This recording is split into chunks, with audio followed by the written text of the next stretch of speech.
YTN 라디오 신율의 출발 새아침. 예, 지금까지 들어온 뉴스 백병규 시사평론가와 함께 정리해 보겠습니다. 어서 오십시오. 안녕하십니까. 예, 박근혜 대통령이 어제 한 인터넷 TV와의 인터뷰를 갖고서 최순실 국정농단 의혹 사건은 기획된 것이고 사실이 아니다, 전면 부인하고 나섰네요. 그렇습니다. 어제 박영수 특검에 그 강제 소환된 최순실 씨, 앞서 이제 말씀하신 것처럼 상당히 좀 격한 이 주장을 좀 하지 않았습니까? 이와 함께 박 대통령 측이 좀 조직적인 반격에 나선 것 아니냐, 이런 풀이가 좀 나오고 있습니다. 예. 박근혜 대통령 어제 오후 당초 예상했던 기자회견 대신에 이 팟캐스트 인터뷰에 나섰죠. 이 한국경제신문 정규재 주필이 개인적으로 진행하고 있는 인터넷 팟캐스트 이 정규재 TV와 인터뷰를 가졌는데요. 1시간 10분 정도의 인터뷰 분량이었다고 하죠. 그러니까 상당히 좀 길게 이제 가졌는데, 이 박근혜 대통령 제기된 의혹을 모조리 부인을 했습니다. 이번 사태는 오래전부터 누군가 기획하고 관리해온 것 같다. 이 최순실 씨가 문학의 인사에 약간 관여한 게 있지만 이것도 다 인사 검증 절차를 거친 것이다. 이렇게 좀 강변을 했고요. 이 박근혜 대통령 촛불 집회를 2008년 광우병 촛불 집회와 비교하기도 했는데요. 이 둘 다 근거가 약하다는 점에서 유사하다는 이제 주장을 펴기도 했습니다. 자, 참 박근혜 대통령이 이렇게 억울하다면 특검에 빨리, 제가 볼 땐 오히려 본인이 더 먼저 출석하겠다고 얘기해서 본인의 억울함을 좀 풀어야 되는 것 아니냐, 이게 이제 상식이라고 생각이 들고요. 그리고 헌법재판소의 이 과정도 적극적으로 참여를 하고, 예, 좀 이래야 되는 거 아닌가, 이런 생각이 드는데 행동은 조금 그렇지 않은 것 같고. 네, 근데 이제 제가 조금 의문인 것은, 예, 대통령이신데 그렇다고 한다면 언론과의 인터뷰 할 수 있습니다. 하더라도 좀 제대로 정상적인 인터뷰를 한번 하는 것을 봤으면 좋겠는데, 지금까지 정상적인 인터뷰 단 한 번도 좀 본 적이 없는 것 같죠. 아니, 그리고 어제 헌법재판소에서는 여러 가지 얘기들이 많이 나왔지 않습니까?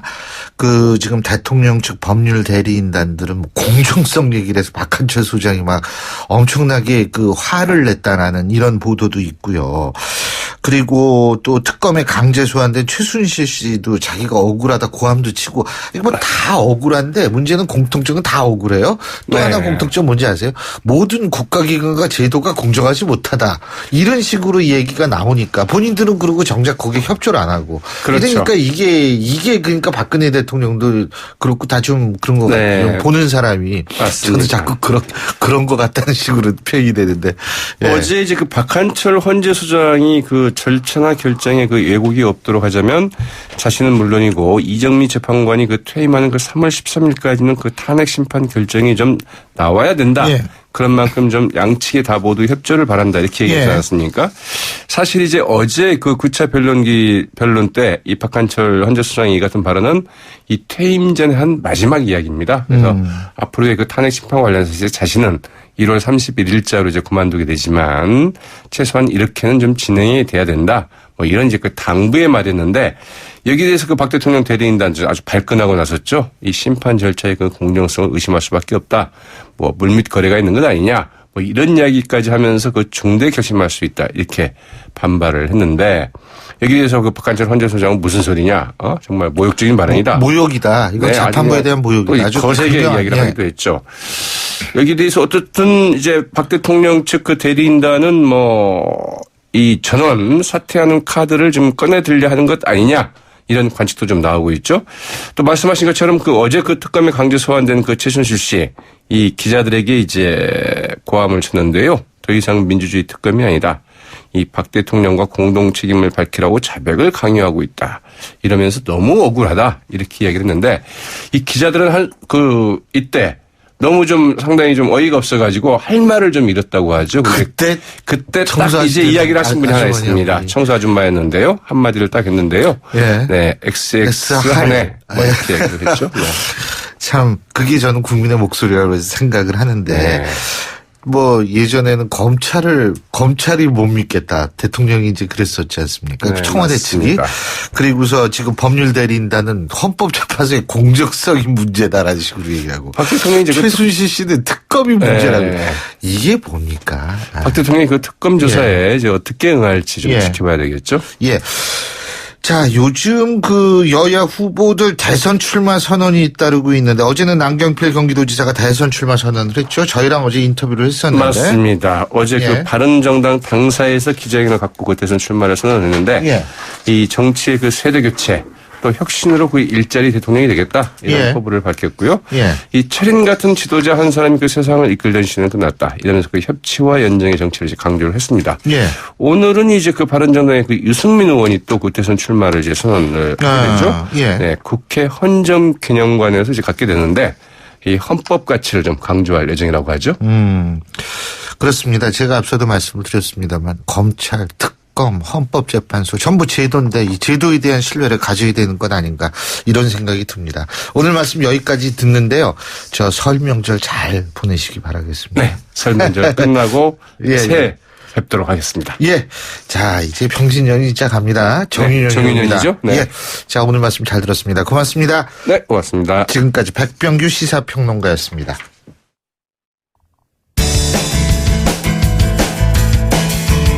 여러분은 지금 FM 94.5MHz로 방송되고 있는 신율의 출발 새 아침을 듣고 있다. 의견 주실 분은 짧은 문자 50원, 긴 문자 100원의 이용료가 드는 휴대전화 문자 메시지 우물정 0945번으로 의견 남기실 수 있습니다.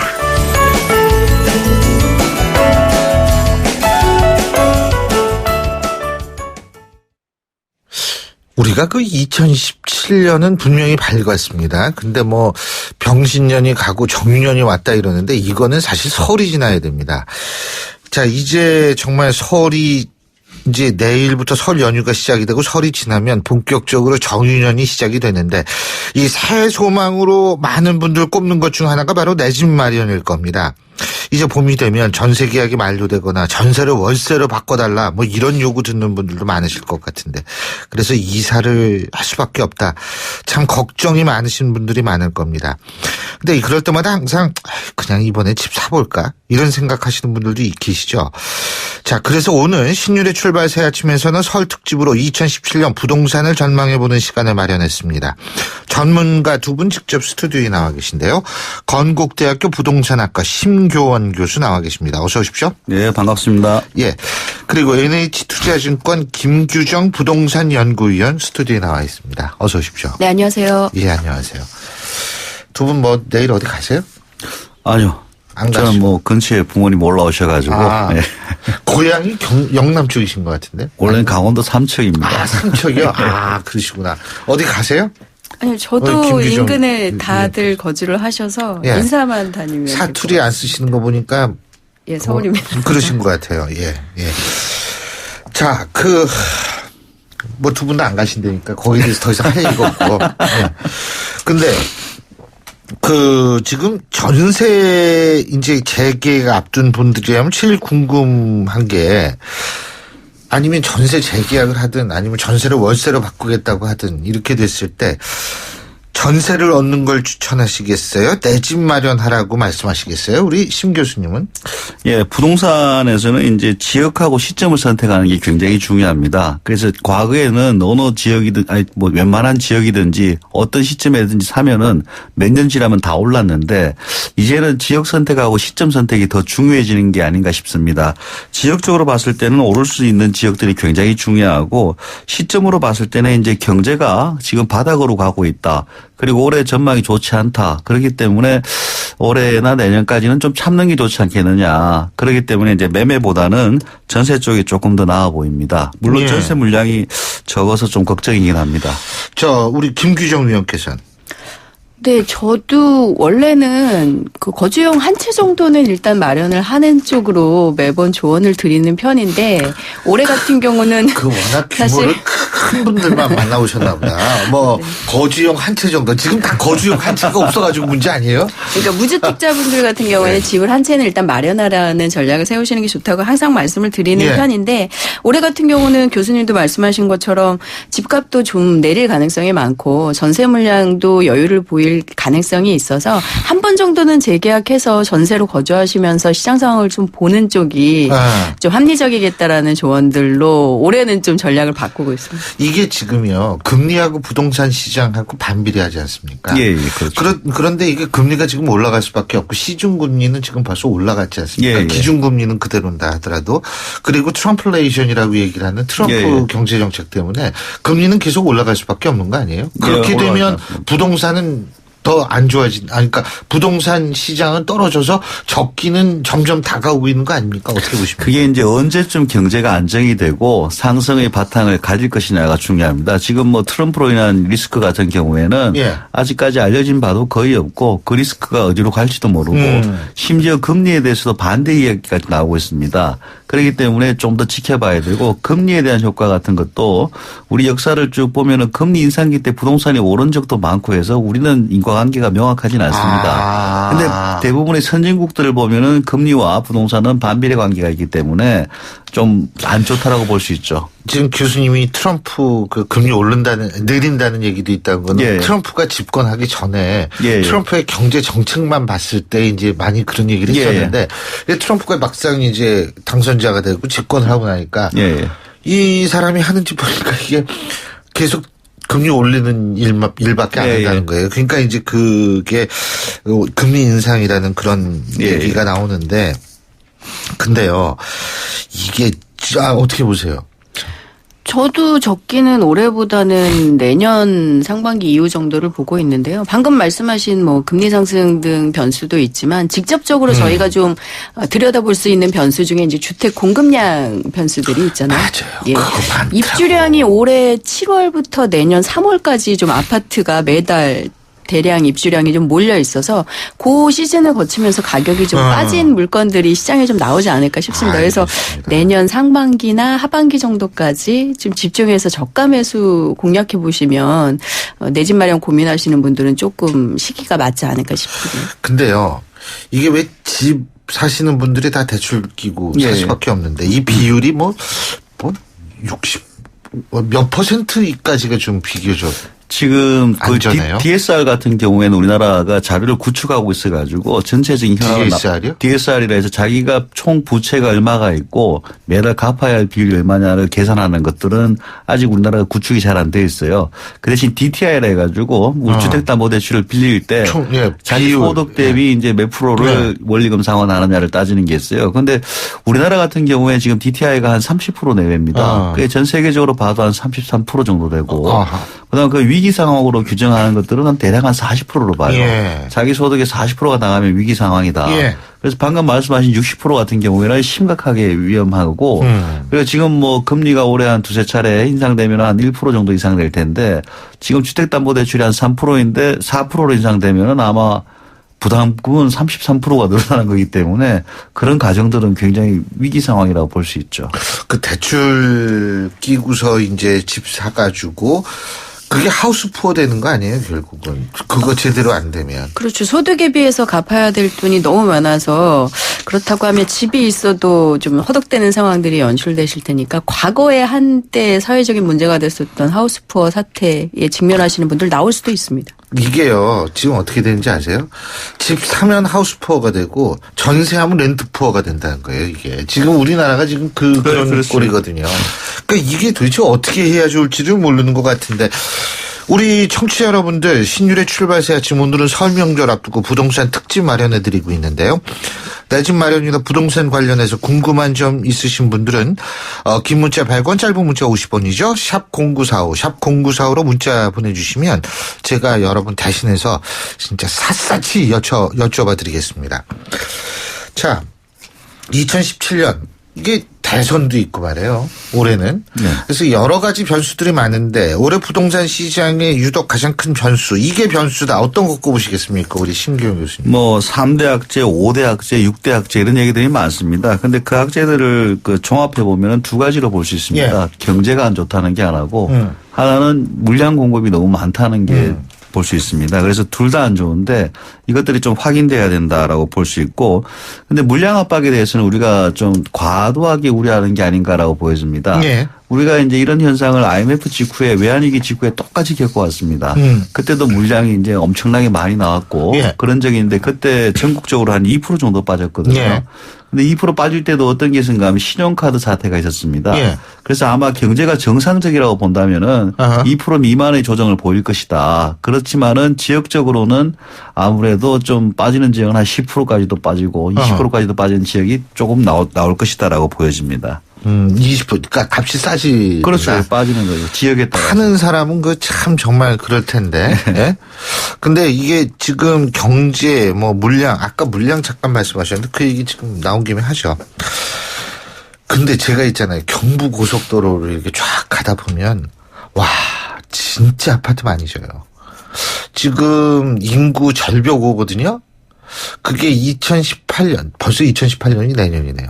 내년에, 그러니까 올 11월 달에 입시 보는 애들, 그 학생들 숫자가, 2020년 되면은 30만 명대로 떨어지고 올해부터 급속히 감소하거든요. 그래서 전체 대학의 3분의 1 정도가 사라지고 이 남아있는 대학도 3분의 2 정도의 정원만 가지고 운영해야 될 것이다라는 게 일반적인 견해인데, 그렇게 인구가 절벽인데, 아니, 어떻게 하려고 그렇게 아파트를 줘댔어요? 네?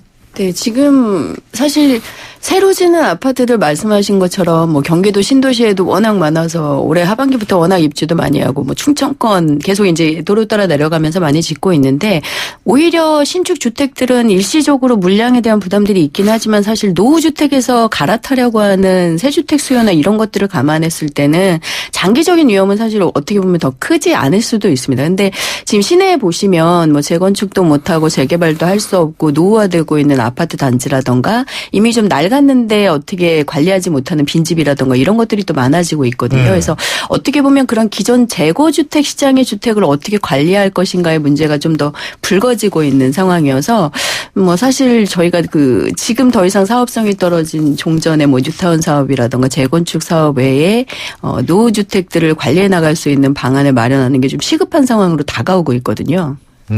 그리고 인구 절벽 문제는 뭐 우리가 처음 겪어서 지금 굉장히 놀라고 있지만 선진국들은 수십 년 전에 다 겪었습니다. 교수님, 그래서 일본에는 빈집이 그렇게 많다며요. 예. 일본 같은 경우는 인구 절벽 같은 현상을 겪었던 게 한 20, 30년 전이고 30년 전인가 그렇고 독일이나 이런 경우에 다 겪었습니다. 근데 이제 일본만 유독스럽게 이제 그 경기 불황 20년이 나타나고 했고 대부분의 선진국들은 이제 좀 다른 현상을 보이고 있습니다. 일본도 우리나라하고 다르게 보이고 있고요. 그리고 이제 인구가 늘고 있을 때까지는 가격 하락이라든가 그런 건 없습니다. 우리가 통계청 자료라든가 어떤 자료를 보더라도 2035년까지는 인구는 늘고 있습니다. 물론 수요의 형태가 바뀌죠. 예. 1인 세대나 노령자가 늘어나고 뭐 이런 것들이 있긴 하지만은 세대수 같은 경우는 한 2040년까지는 증가하고 있고요. 그래서 인구 절벽이라든가 인구로 인한 수요 감소 효과는 단기적으로는 큰 문제는 아니다. 그래서 한 10년 정도 적어도 시간은 있다. 어떤 연구 결과를 봐도 그렇게 그럼 나오고 있습니다. 10년 후에는 빈집이 속출할 수 있다. 그렇죠. 10년이나 뭐 한 20년 정도까지. 그때는 그냥 빈집 들어가서 살 수 있다. 그러니까 지금부터 이제 준비를 좀 해야 되겠죠. 예. 그 일본 같은 경우도 이제 빈집이 시골에 많은 거지 대도시 같은 경우에는 품귀 현상이 있으니까요. 예. 자, 5816님.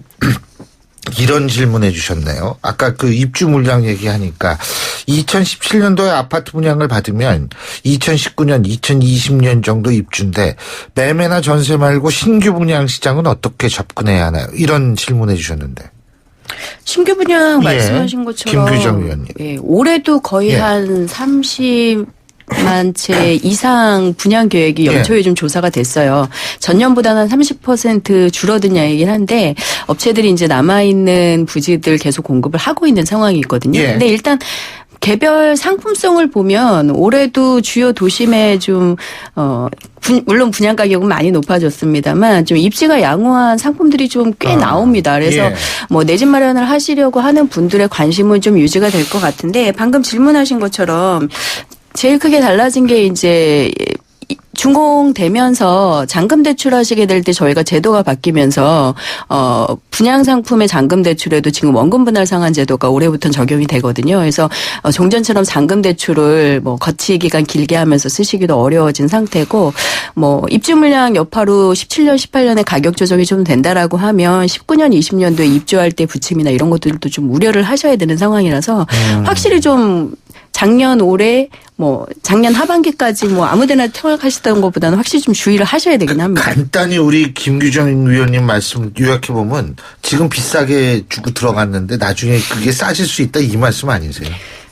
가능성이 있습니다. 가능성이 근데 있다, 이거죠. 어느 지역이 떨어질 거냐에 대해서는 좀 고민을 하셔야 되는 건데요. 전체적으로 전국적으로 가격이 떨어지지는 않을 거거든요. 그래서 좀 본인들이 원하는 직주 근접형 좋은 입지의 지역 이런 데들은 사실은 가격이 별로 안 떨어지고 외곽이나 지방 쪽으로 떨어질 수 있다는 외곽이나 거죠. 지방. 예. 예. 그렇죠.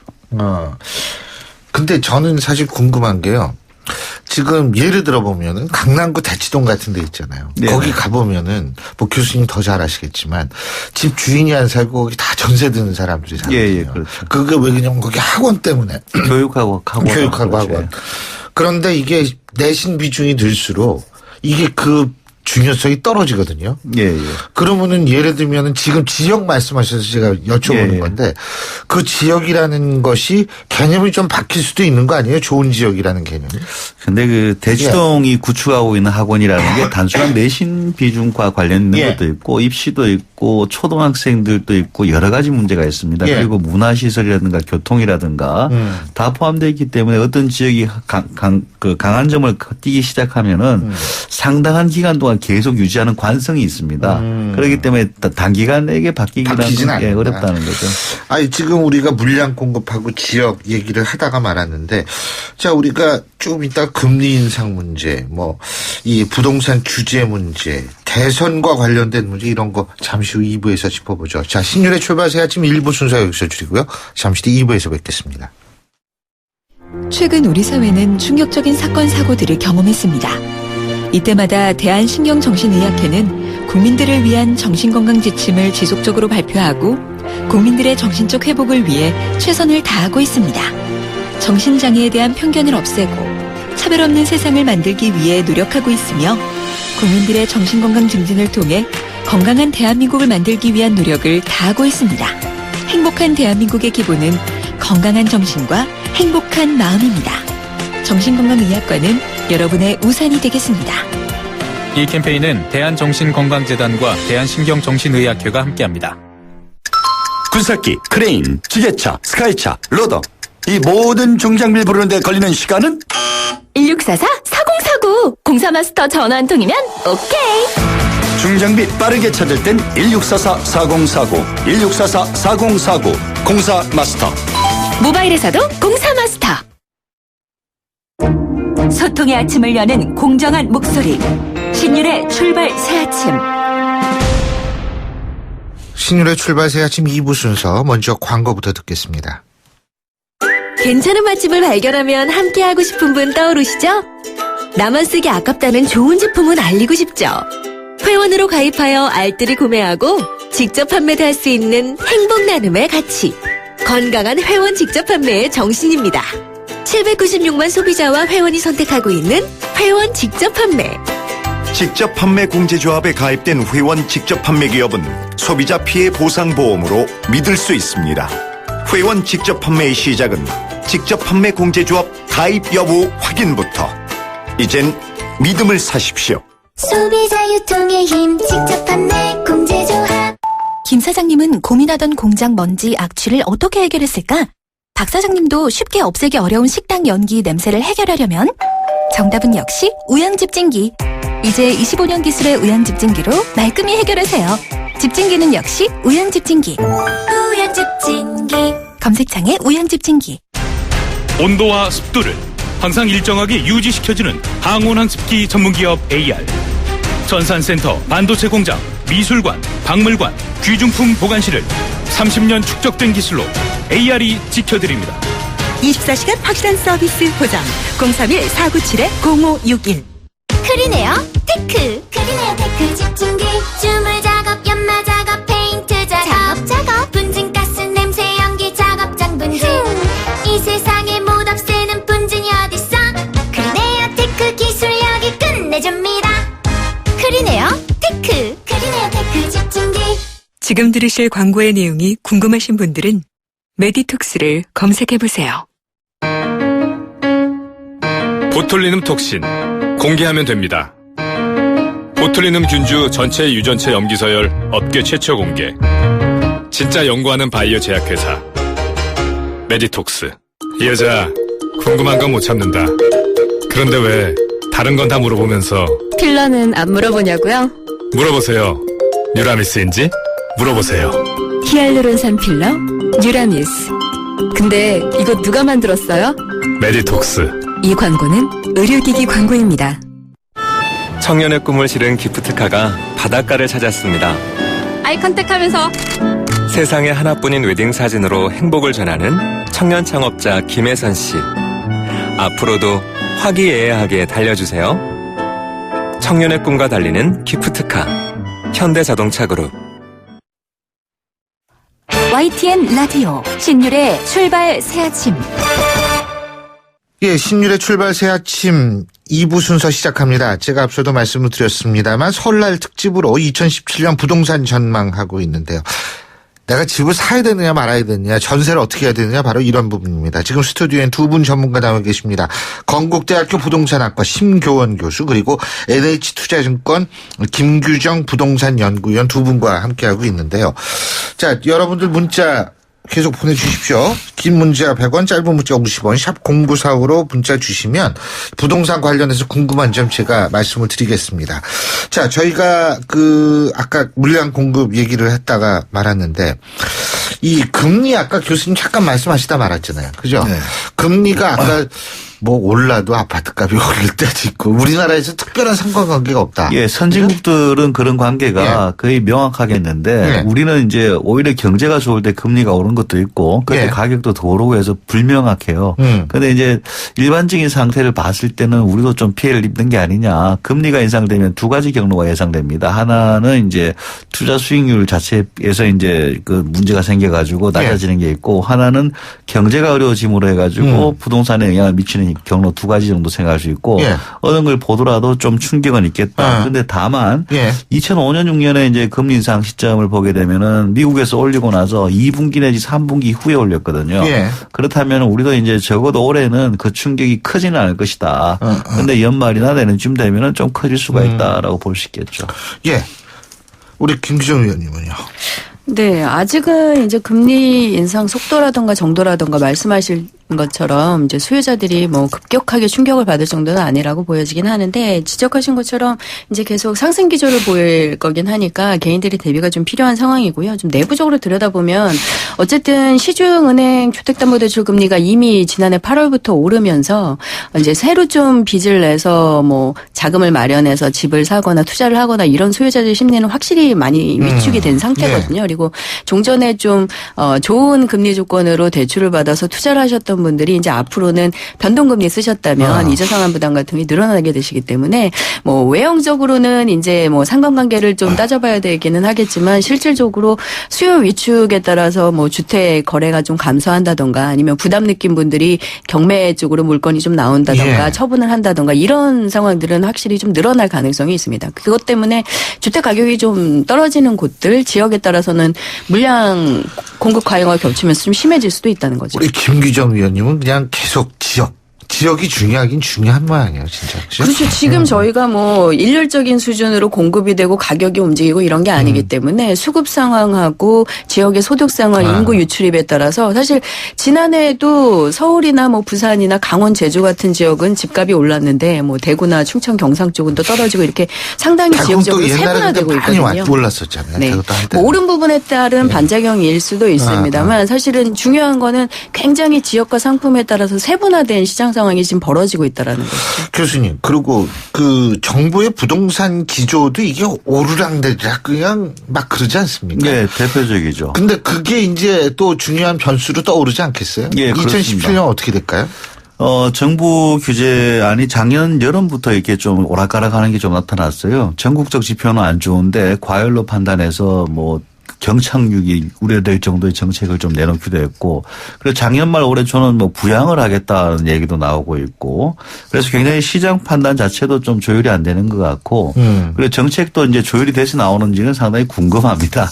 그래서 이제 지금 뭐 저 정치권 자체가 워낙 좀 어수선하기 때문에 그런 게 아니냐라고 이해할 수 있겠지만, 적어도 그 부분은 좀 단도리가 좀 돼야 될 것 같고, 또 하나는 이제 대선 전국이라는 게 굉장히 무섭습니다. 대선 전국이 되면은 보통은 안정적으로 공약이 개발되고 하는데, 지금 같은 경우에는 이제 마구잡이로 막 던지는 대선 공약 같은 게 있는 것 같아요. 네. 실제 과거에 그 정책이 어떤 실적이 있었고 효과가 있었고, 그리고 그게 진짜 서민을 위한 것인가에 대한 고민보다는 포퓰리즘 성격에 가까운 정책들이 남발되기 때문에 더 불안해지는 것 같습니다. 우리나라는 항상 던지는 공약밖에 없었어요. 그 교수님처럼 뭐 면밀히 검토를 해가지고 옛날에 이렇게 안 합니다. 던지죠.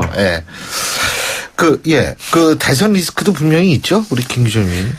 네, 근데 이번에는 사실은 시기적으로 예측을 해봤을 때 뭐 많은 부동산 관련 대책이 만들어져서 나오거나 뭐 이러기는 사실상 좀 어려워 보이는 상황이어서, 지금 현재 나타나고 있는 부동산 시장을 좀 연착륙시키기 위해서 관리한다 수준의 기조가 좀 유지가 될 것 같고요.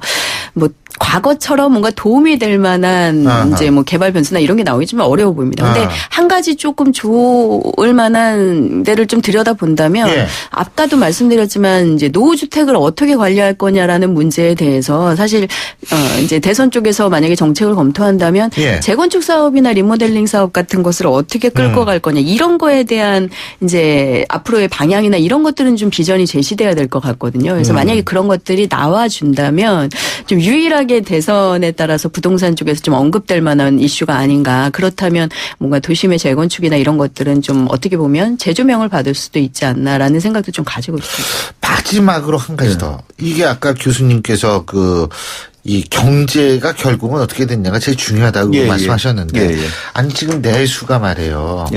이게 그 리먼 브라더스 사태 이후보다 더 꺼졌다고 얘기하죠. 심리가 그렇겠죠. 이거면 이 내수 경기 침체도 이거 지금 올 한 해 부동산 이거 하는데 아주 중요한 역할하는 거 아닙니까?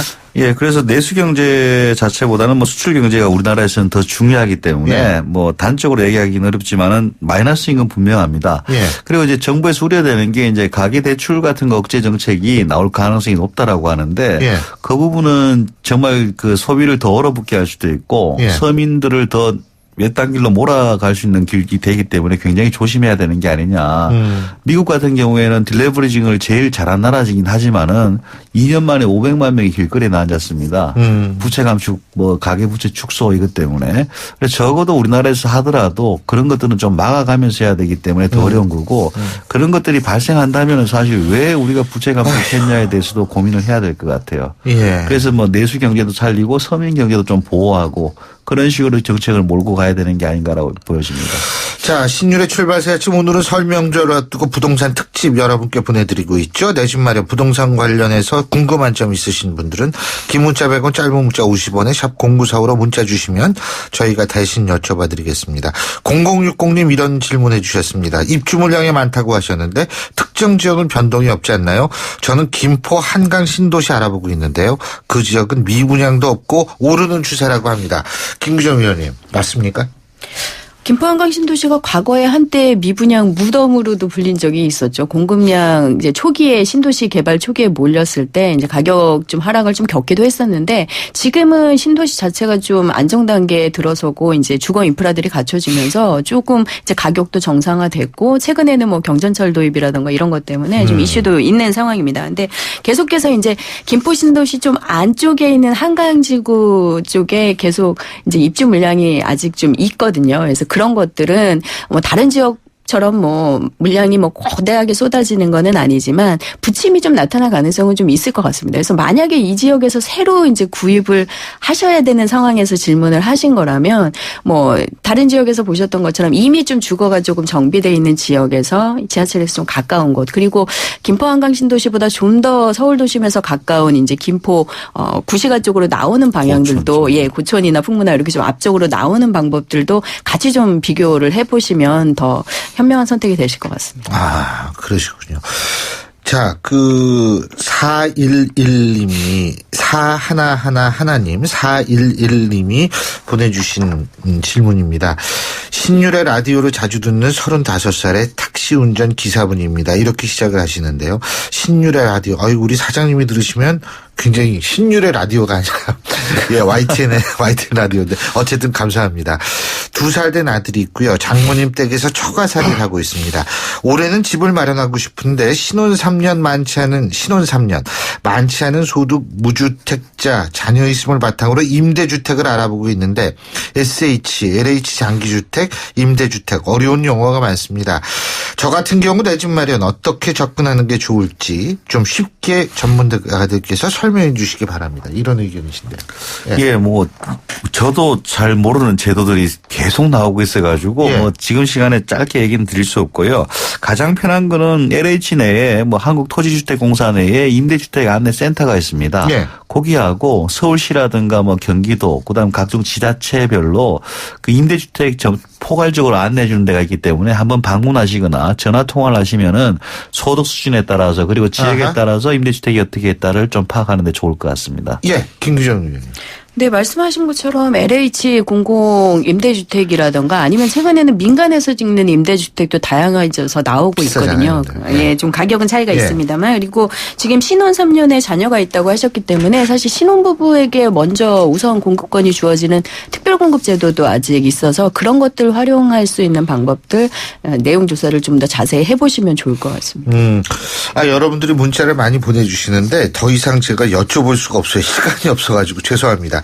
마지막으로 간단하게 지금 부동산 시장과 관련해서 정책 당국에 바라는 점 심교영 교수님. 예, 간단하게 해주세요. 예, 지금 뭐 정치적으로 혼란이 있긴 하지만은 적어도 시장에 대해서 공통된 인식을 가져야 되고 그리고 정책을 만들 때 부처별로 목표를 정하는 게 아니고 공통된 목표 하에 각각 부처별 수단이 좀 조율되기를 좀 기대를 하겠습니다. 알겠습니다. 예, 김규정 위원님. 네, 정부가 지금 지역별 맞춤 대책 쓰고 있는 상황인데 입주량에 따라서 뭐 역전세난 관리라든가 전세금 반환 보증 사고라든가 이런 것들 좀 세부적으로 들여다봐야 될 것 같습니다. 예, 감사합니다. 진짜 이 부동산 내 집 마련 우리나라에선 이게 제일 중요한 문제인데 올해는 여러분이 원하는 방향으로 최선 풀리길 바라겠습니다. 지금까지 서울 특집으로 마련한 2017년 부동산 전망 건국대학교 부동산학과 심교원 교수 NH투자증권 김규정 부동산 연구위원 두 분과 함께했습니다. 두 분 말씀 오늘 잘 들었습니다. 고맙습니다. 감사합니다. 신율의 출발 새 아침 2부 순서 여기서 줄입니다. 전 8시 10분 3부에서 뵙겠습니다.